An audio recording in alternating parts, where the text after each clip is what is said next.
Bismillahirrahmanirrahim. Assalamualaikum warahmatullahi wabarakatuh. Saya Yunia Nirawati. Nama Cina saya Layun Shen, tapi saya biasa dipanggil Yun Yun. Dulu saya agamanya Buddha, ya karena ikut orang tua saja. Lalu sampai saya sudah mulai kerja, saya sering bingung apa yang saya lakukan ini, saya bilang gitu. Saya anak paling besar, adik saya 2. Papa mama saya keturunan Cina juga, tapi nggak asli dari Cina. Setelah saya kerja itu, saya baru sadar bahwa apa ritual saya yang lakukan ini sepertinya nggak ada artinya gitu. Jadi saya suka ikut-ikut temen. Waktu itu saya ikut temen saya kebaktian di kantornya. Terus saya juga ikut kebaktian di gereja dekat rumah. Sampai berjalan hampir setengah tahun kalau nggak salah. Setelah itu saya ketemu temen satu gedung tapi bukan satu kantor. Temen itu sering ketemu, sering main gitu, terus nanya-nanya sama saya, soalnya dia sering lihat saya ikut kebaktian. Saya dia meminjamkan, dia bilang mau nggak baca buku Islam katanya gitu, baca-baca buku. Saya bilang boleh, baca-baca buku aja nggak apa-apa, saya bilang gitu. Jadi saya coba baca-baca, ada satu bukunya yang menarik, yaitu judulnya Mengenal Kebenaran Yesus dalam versi Islam dan Kristen. Sebelumnya kan saya udah ikut gereja, jadi saya ada bayangan gitu tentang Yesus Kristus katanya. Tapi sejak saya ikut yang kebaktian itu, saya juga nggak ada yang berarti gitu di hati saya, kosong gitu ya.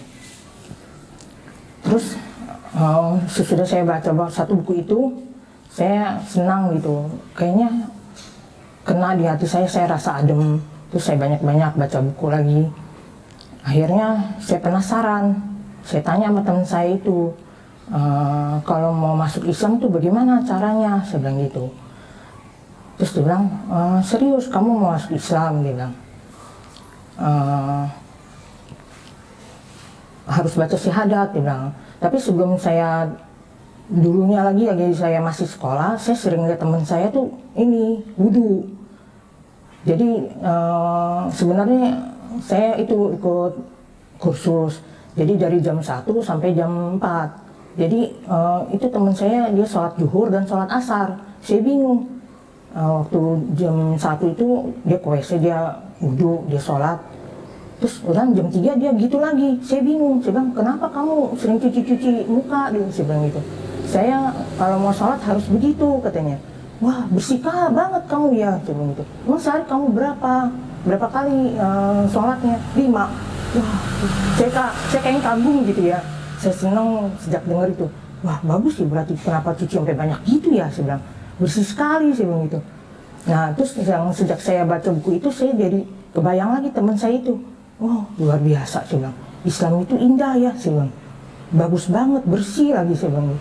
Akhirnya saya udah pikir-pikir, sesudah nanya sama teman saya itu baca syahadat bagaimana, di mana. Saya bertekad, saya bilang biarinlah, saya ambil jalan ini, semoga saya dapat kemudahan, saya bilang gitu. Jadi akhirnya saya baca syahadat di Masjid Al-Azhar. Saya diam-diam, orang tua saya nggak tahu. Saya udah tahu lah pasti menentang gitu ya. Setelah itu saya coba-coba sholat, tapi sholatnya juga nggak bisa full. Sholatnya sambil sambil pegang buku gitu, soalnya belum hafal. Terus satu hari lagi mau sholat isya, hujan. Terus adik saya ada di kamar, biasa saya sholatnya di kamar. Adik saya juga nggak tahu saya udah masuk Islam. Terus saya sholat di luar. Udah sholat di luar, eh, saya lupa sejadahnya, sama mukena saya taruh di ruangan itu, nggak saya bawa ke kamar, diumpetin. Besok paginya ketemu sama mama saya bingung. Ini baju sembahyang siapa, katanya gitu. Terus saya diem aja, aduh iya saya lupa, saya bilang. Terus ditanyain ke pembantu bilang itu bukan punya saya, dia bilang gitu. Punya siapa ini, dia teriak-teriak, mama saya marah-marah terus. Akhirnya saya ngaku, punya Yun, saya bilang gitu. Terus saya dimarahin. Kapan kamu masuk Islam? Kenapa kamu bisa begitu? Wah, saya dimarahin terus. Pokoknya saya nggak dikasih kesempatan untuk jawab, ditanyain terus menerus. Terus akhirnya mama saya saking marahnya, mukena saya digunting-gunting, sajadah saya mau dibakar gitu, tapi nggak bisa karena tebel. Saya cuma nangis aja, saya sedih, saya bingung gimana rasanya, hatinya meledak gitu, bingung saya. Jadi akhirnya dari kejadian itu saya sering ngumpet di kamar, saya diem aja. Kalau mau sholat saya pakai kaos yang tangan panjang, saya tutup kepala saya pakai selimut. Saya waktu itu lagi berhenti kerja, jadi saya banyakkan di rumah. Terus teman saya yang ajak saya masuk Islam itu, dia pernah pesan kalau ada apa-apa telepon saya, dia bilang. Nanti saya bantu kamu. Terus saya telepon dia, saya sedih gitu, saya ceritain semuanya sama teman saya itu. Terus teman saya menawarkan keluar dari rumah, dia bilang, daripada kamu nanti Islamnya goyah, keluar dari Islam kan lebih susah, dia bilang, nggak boleh. Terus saya bilang, saya nggak akan keluar dari Islam, saya nggak mau sia-siakan hidayah yang saya dapat, saya bilang gitu. Ya, saya mendapat banyak tekanan di rumah, sampai satu waktu mama saya saking marahnya, dia lempar pisau ke saya. Terus dia bilang,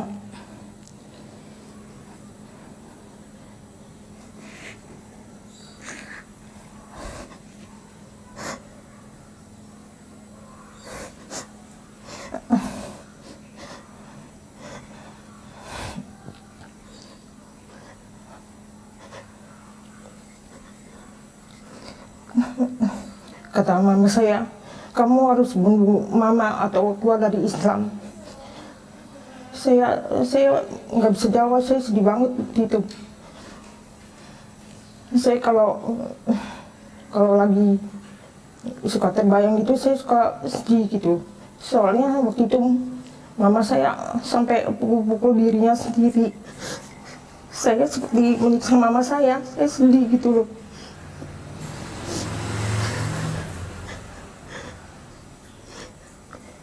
Kalau udah mama saya udah begitu nekat gitu, saya kunci diri di dalam kamar, saya nggak berani keluar.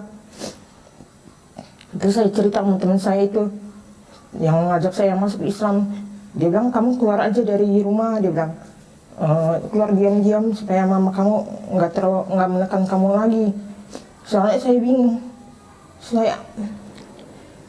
saya ditekan suruh bunuh mama saya atau keluar dari Islam, dua-duanya sama-sama berat. Saya nggak bisa milih itu. Terus akhirnya satu waktu saya diam-diam keluar rumah. Saya kos di lain tempat. Saya putus komunikasi sama mama saya, tapi saya sering telepon adik saya di kantornya. Nanya keadaan mama saya. Yang paling menentang memang mama saya, papa saya juga sebenarnya menentang, tapi dia udah memaklumi, udah mengerti gitu. Kata papa saya, nggak apa-apa itu kalau agama yang dia pilih, biarin aja. Tapi mama saya nggak terima. Dia selalu berulang-ulang bilang, bunuh mama atau keluar dari Islam, dia bilang gitu. Terus akhirnya saya keluar dari rumah, saya masih nanya adik-adik saya. Katanya adik saya, masih menentang, dibilang gitu. Ya udah, saya akhirnya kos terus menerus. Di situ saya ditemenin teman saya yang mengajak saya ke Islam.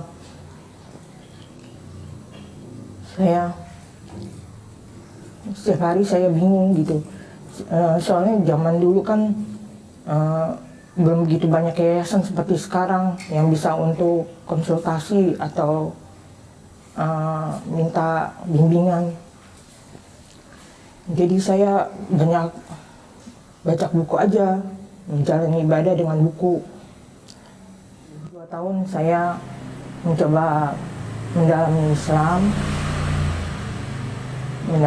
dengan tanpa bimbingan dari guru, cuma belajar Iqra waktu itu saya, sama dari buku-buku saja saya belajar. Akhirnya sudah saya menikah, tapi mama saya masih menentang. Dia terus menentang. Kalau saya telepon, mama saya selalu menanyakan, udah keluar dari Islam belum? Katanya gitu. Kamu harus keluar dari Islam, dia bilang. Mama nggak terima kalau kamu belum keluar dari Islam, katanya gitu. Ya saya kalau udah gitu, saya suka bilang, ya nggak akan lepas dari Islam asal mama tahu aja, saya bilang gitu. Tapi mama saya tetap dia menentang terus menerus. Sesudah saya menikah itu, saya akhirnya punya anak. Nah sejak saya punya anak, mama saya mulai lembut hatinya, dia mau menerima. Jadi tapi kalau saya sembahyang, dia nggak kasih juga. Dia bilang nggak usah begitu, nggak usah sembahyang, katanya gitu. Jadi saya kalau mau sholat saya suka diam-diam cari waktu. Itu kalau saya lagi berkunjung ke mama saya mau sholat nggak bisa, saya suka nyuri waktu di kamar pembantu saya sholatnya. Tapi bertambah waktu, mama saya kan ada sakit, dia suka sering konsul ke rumah sakit, jadi hanya saya yang bisa menemani, adik-adik saya nggak bisa, sibuk semua. Sepertinya mama saya juga jadi bagaimana gitu kali ya, soalnya dulu dia kan menentang saya, tapi akhirnya saya yang dekat sama mama saya. Jadi kalau di rumah sakit tuh lama, saya berjam-jam, saya suka bilang mau sholat dulu ya, saya bilang gitu. Terus mama saya suka ngomong, apaan sih kamu, katanya gitu. Nggak usah, temenin mama aja di sini, dia bilang. Akhirnya saya nyuri waktu, mau ke WC, saya bilang gitu. Saya dapat nyuri beberapa menit, 5 menit paling enggak lah, saya bisa sholat akhirnya. Itu jalan sampai 5 tahun saya bolak-balik rumah sakit itu nemenin mama saya. Sudah belakangan ini kalau mama saya lagi menemani mama saya bilang, Ma, seperti biasa mau sholat dulu ya, saya bilang gitu. Mama saya akhirnya megang tangan saya, dia bilang, iya ya, kamu jangan lama-lama sholatnya, katanya. Mama nggak takut sendirian, katanya gitu. Iya, kan selama ini nggak lama, saya bilang gitu. Padahal saya ke WC waktu itu, bilangnya ke WC sama mama saya. Ya, pokoknya sejak sebenarnya mama saya mulai lembut hatinya sejak saya punya anak. Dan udah anak kedua, mama saya udah semakin menerima gitu ya. Jadi kalau mau makan, saya kadang-kadang dikasih tahu, ini kamu nggak boleh makan, ada babinya, katanya gitu. Kalau papa saya dia nggak pernah menentang, nggak pernah bantah, juga nggak kelihatan mendukung juga, nggak ada pendapatnya itu. Tapi papa saya nggak menentang keras seperti mama saya. Kalau adik-adik saya, terserah kamu mau jalan itu, ya terserah, itu jalan kamu, kata adik-adik saya gitu. Jadi akhirnya saya bertekad, saya nggak akan keluar dari Islam sama sekali, biarpun mama saya menentang terus menerus. Jadi saya pertahankan. Alhamdulillah, tambah waktu mama saya udah mulai menerima. Tapi hanya satu kekurangan, mama saya masih belum menerima bila saya berhijab di depan mama saya. Dulu sebelumnya kan saya agamanya Buddha, itu juga apa yang saya sembah juga tidak nampak, dan saya hanya ikut-ikutan. Itu ya, saya lakukan ritual, sepertinya hati saya nggak kosong gitu, nggak ada artinya. Saya bilang, ini ngapain ya, saya bilang gitu. Terus saya suka mikir, dunia ini siapa yang cipta, saya bilang gitu. Waktu itu kan dalam agama Buddha saya,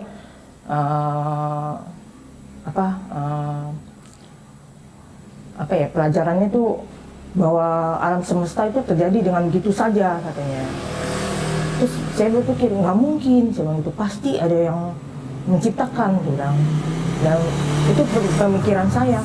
Terus sudah saya tahu Islam, saya baca banyak buku, saya sepertinya bisa memahami gitu bahwa semua ini nggak terjadi dengan begitu saja, pasti ada yang ciptakan, yang maha besar. Makanya saya yakin, saya bilang, Allah memang ada, saya bilang. Nggak mungkin semuanya terjadi begitu saja. Jadi pasti ada yang maha besar yang menciptakannya. Dalam menjalankan ibadah, waktu sebelumnya yang awal saya Buddha, saya kan tidak mengerti bahasanya. Juga saya tidak merasakan kesejukan di hati saya gitu, seperti kosong. Terus saya coba ke Kristen, dengan bahasa yang saya mengerti, saya nggak merasakan ketenangan juga. Saya merasa kosong. Saya juga waktu itu sebenarnya ngambang, saya bingung apa ya yang saya cari, saya bilang gitu.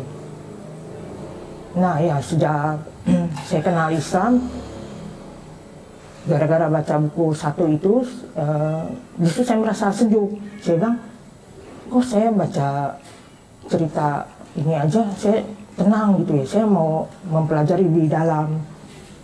Dan ternyata sudah saya di Islam, biarpun banyak beberapa huruf Arab yang saya tidak mengerti, tapi saya bisa merasakan keagungan ininya, keagungan kandungannya gitu di dalam Islam itu. Pokoknya saya merasakan hati saya seperti disiram air sejuk gitu.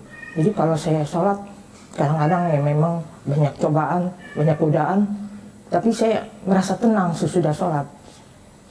Karena saya berpikir bahwa saya butuh sholat ini untuk ketenangan saya. Jadi saya tetap menjalankan dan mau memperdalam lebih banyak lagi Islam.